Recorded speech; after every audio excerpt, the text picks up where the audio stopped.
It's generally not a topic tackled in a TV comedy, but police brutality is one of the subjects the hit sitcom Blackish is confronting.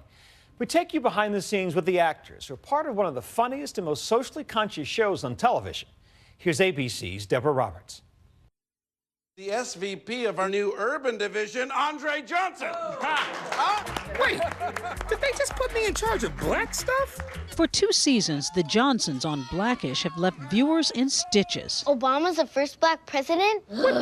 You're doing a bang-up job over here. With an edgy take on being black and successful in America. You know what word I miss? Colored. Laughs aside, the hit ABC comedy isn't afraid to delve into controversy. Race is front and center here. There's some things black people don't like to talk about, like if OJ really did it. Even this season's first episode tackled the N-word. I don't get what the big deal is. My friends use the N-word all the time. Which friends? Anthony Anderson stars as high-level ad exec Andre, called Dre, who worries his privileged kids are out of touch with their roots and only Blackish. You gotta keep it real.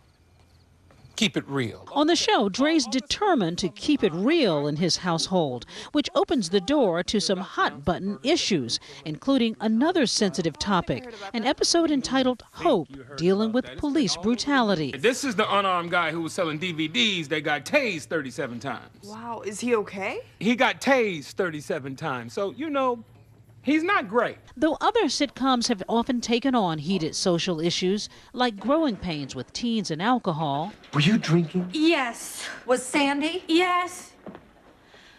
And driving. And Roseanne with birth control. Are you crazy? She wants me to take her to get birth control, and that's a good thing? Few have handled race like Blackish. Have you talked to your own kids about I have. the police and race? I have, and I was like, you know, son, one day it's going to be thrown in your face how black you really are. And hopefully I prepared you with the tools to deal with that when that happens. If they do get a trial, you see what that gets us. It's something he's learned from personal experience. I've had my run-in on the receiving end of a billy club just from walking down my street. You know, they're looking for drug dealers. I was like, look at me, dog.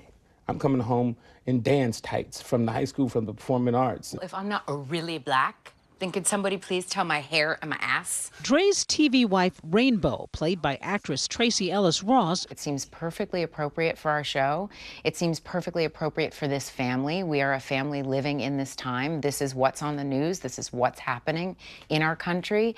And this is something that this family would need to respond to. Actor Lawrence Fishburne, who plays Dre's father, Pops, sees this as an opportunity. You really bring in all the serious moments. Talk about Trayvon, and we talk about Freddie Gray, and we talk about Eric Gardner, because this is a conversation that we're having in the country right now. If you have to talk to the cops, there's only 7 words you need to know.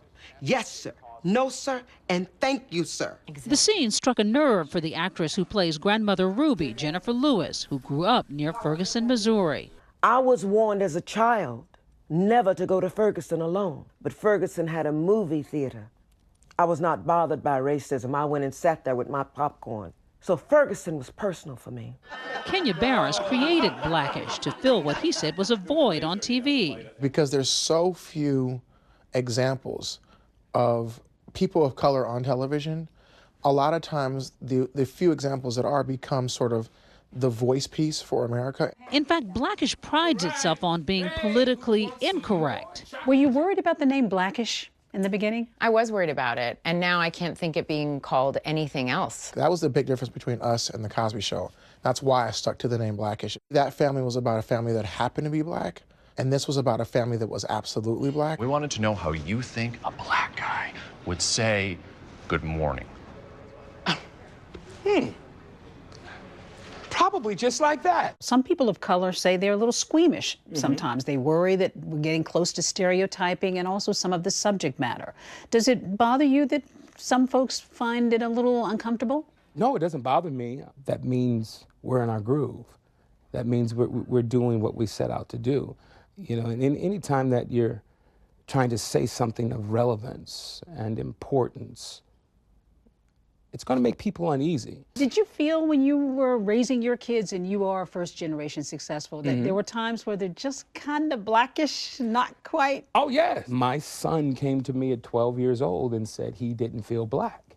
I understood where he was coming from, being a 12-year-old kid, born into privilege, and then my family still living in Compton and in Watts. And when he sees what's going on around this country with young black men, and that's not his experience. Still, comedy is the cornerstone of Blackish. We got a taste during our set visit. As I said, we are moving on up.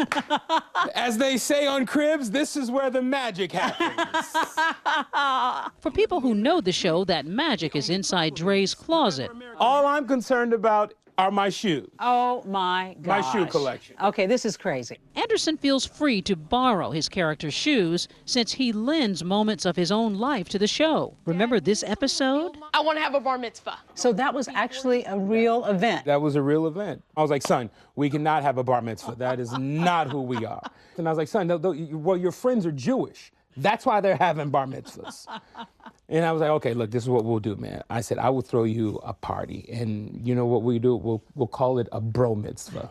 The cast hoping these offbeat stories not only give viewers a laugh, but something to relate to as well. It's liberating to be part of something that's relevant and that's resonating with the American people. And the highest compliment that I've ever received from my show is when I see your family up there, I see my family. For Nightline, this is Deborah Roberts in Burbank, California. Blackish airs Wednesday night at 9:30 right here on ABC.